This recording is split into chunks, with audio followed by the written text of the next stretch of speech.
Olá! Já parou para pensar numa coisa? E se a vida que a gente leva, o trabalho, os relacionamentos, e se tudo isso for na verdade vivido num estado de sonho? Pois é, a gente vai mergulhar hoje numa ideia bem provocadora da Gnosis Brasil, que questiona a nossa noção mais básica de estar desperto. A filosofia gnóstica joga essa pergunta na mesa, e ela pode parecer meio estranha de primeira, né? Mas é um convite para a gente refletir fundo sobre o nosso dia a dia.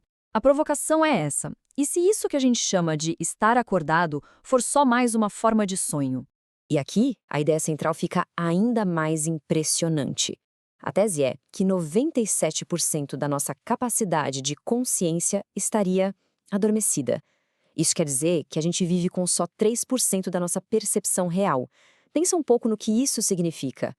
Então vamos entender o primeiro ponto dessa ideia, a tal da consciência adormecida. A sugestão aqui é que vivemos numa espécie de transe, sabe? Um sono psicológico profundo, mesmo de olhos bem abertos. De acordo com essa visão, o que a gente chama de consciência normal é, na verdade, uma forma de sonambulismo. Sabe aquela sensação de chegar em casa e não lembrar direito do caminho que fez? A gnose diria que isso é um sintoma claro. A gente se move pela vida sem estar realmente presente.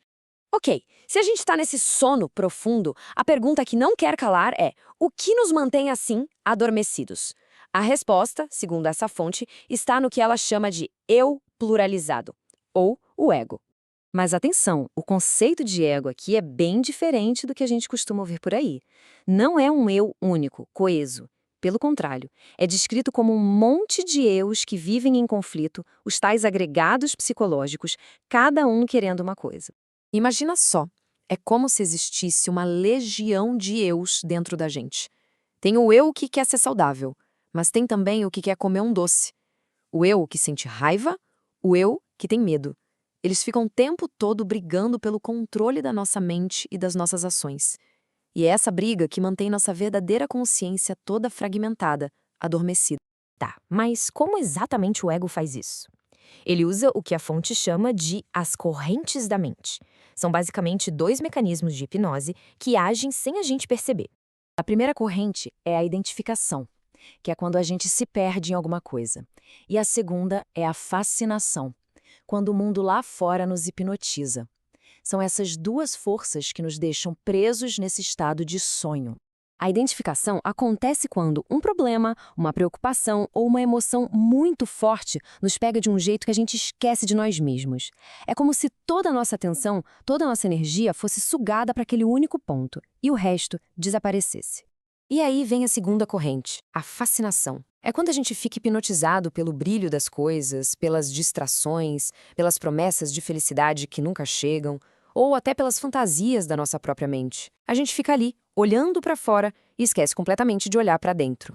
A alegoria da caverna de Platão, nossa, se encaixa perfeitamente aqui.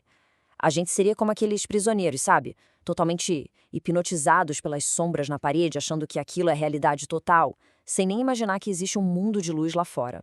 Bem, se existe o problema, também precisa existir uma solução, um caminho para sair disso. E a fonte apresenta o conceito da recordação de si como a grande chave para o despertar. E olha, recordação de si não tem nada a ver com memória do tipo lembrar o que você fez ontem, tá?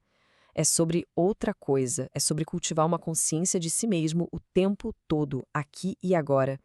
É a prática de se sentir presente no próprio corpo, a cada momento. Ok, a ideia é ótima, mas na prática, como a gente faz isso no meio da correria do dia a dia?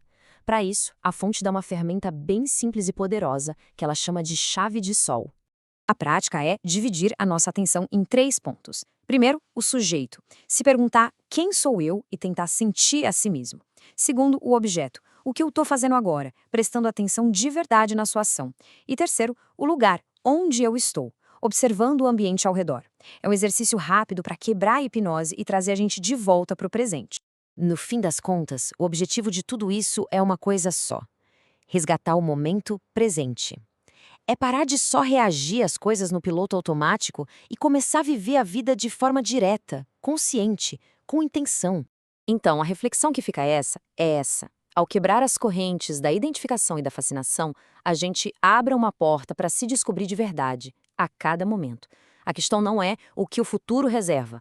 mas o que a gente pode descobrir sobre nós mesmos agora, nesse exato instante, se a gente estiver realmente aqui para viver.